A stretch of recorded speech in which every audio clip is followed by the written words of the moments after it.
भौमासुर नामक एक दैत्य थे।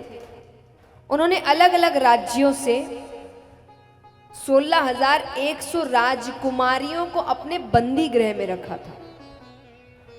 तो बहुत समय से भगवान से प्रार्थना कर रही थी कि भगवान उनकी सहायता करें। तो भगवान ने नारद जी को भेजा कि जाकर भौमासुर से कहो कि या तो वो राजकुमारियों को छोड़ दे, वरना मुझसे युद्ध करना पड़ेगा। भौमासुर कंस के मित्र थे, तो उन्होंने कहा कि कृष्ण से कहना मुझे कंस ना समझे, वो यहां आएगा तो जीवित वापस नहीं जाएगा। विनाश काले विपरीत बुद्धि, विनाश निकट आता है तो बुद्धि उल्टी चलने लगती है। नारद जी ने कहा अच्छी बात है, वो तो देखेंगे कौन जीवित रहता है कौन नहीं।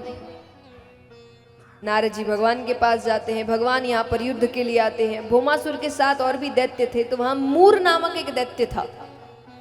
तो भगवान ने उसका वध किया। तब से भगवान का नाम पड़ा, मूर नामक दैत्य को मारने से भगवान का नाम पड़ा मुरारी। तब से भगवान का नाम पड़ा मुरारी। भगवान ने भौमासुर का भी वध किया। अब 16,100 राजकुमारियों से कहा अपने अपने राज्य जाओ। वो चली गई।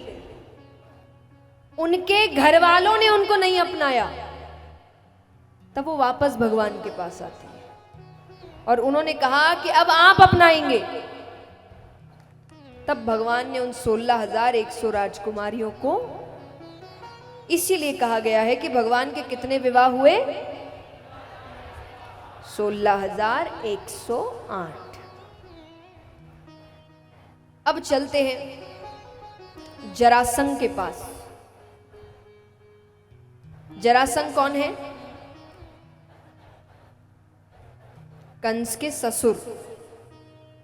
तो कंस की मृत्यु के बाद वो बदला लेना चाहते हैं, तो बार बार आक्रमण कर रहे हैं, बार बार आक्रमण कर रहे हैं। इन्हीं के कारण भगवान ने द्वारिका नगरी बनाई। अब भगवान को लगा कि यहां पर मेरा नुकसान नहीं हो रहा, जरासंध का नुकसान नहीं हो रहा। नुकसान किसका हो रहा है? प्रजा का, सेना का। सेना में जो लोग बार बार युद्ध कर रहे हैं उसमें से कई मारे जा रहे हैं, कितने परिवार खत्म हो जा रहे हैं।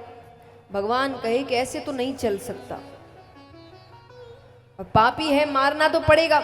पापी वो बहुत था, पर उसके पाप का घड़ा नहीं भर रहा। क्यों नहीं भर रहा? कि वो दान बहुत करता था, दानी था वो। दान भी कैसा? सुबह उठते ही सबसे पहला काम उसका दान करना था। और दान भी कैसा? जो मांग लो वो मना नहीं करेगा। अगर उसके बस की चीज है तो वो मना नहीं करेगा। दान करने से कहते हैं आपके पाप कटते हैं। इसका मतलब ये नहीं कि आप आइडिया लगा लें कि ये अच्छा तरीका है, पाप करो दान करो, पाप करो दान करो। नहीं, ऐसा नहीं है। दंड तो मिलेगा, और वो ज्यादा भयानक दंड होता है। मैं हमेशा कहती हूँ, बच्चे ये खास करके समझते होंगे कि माँ बाप आपकी छोटी छोटी गलतियों पर डांट दे, वो ज्यादा अच्छा है, ना कि 10 गलतियों के लिए एक साथ डांट पड़े, क्योंकि वो डांट ज्यादा भयानक होती है। और छोटी छोटी गलती के लिए चुटपुट चुटपुट डांट पड़ जाए चलता है, लेकिन वही वो एक बार कुछ नहीं बोल रहे, 2 बार 3 बार, वो एक साथ जब, तब तकलीफ ज्यादा होती है। तो भगवान का भी यही है। तो जब आप ऐसे करते हैं ना, तो हो सकता है कि शुरुआती दौर में आपको दान की वजह से थोड़ी सी सुरक्षा मिल जाए, पाप कट जाए, लेकिन जब फिर भगवान दंड देने पर आते हैं तो अच्छा खासा दंड देते हैं। तो वो दान बहुत करता था। तो भगवान को क्या करना है? भगवान को उससे मल्ल युद्ध करना है, एक एक दोनों, बस सेना बीच में नहीं आएगी। अब भगवान को लग रहा माने ना माने, तो भगवान ने दान का सहारा लिया कि मैं दान के माध्यम से उससे वचन ले लूंगा कि मुझे कुछ सामान नहीं चाहिए, मुझे ये वचन चाहिए। तो उसको मानना पड़ेगा, क्योंकि वो मना नहीं करता है। ये उसकी खासियत है कि वो मना किसी को नहीं करता, लेकिन दान वो केवल ब्राह्मणों को करता है। ये सब क्षत्रिय हैं।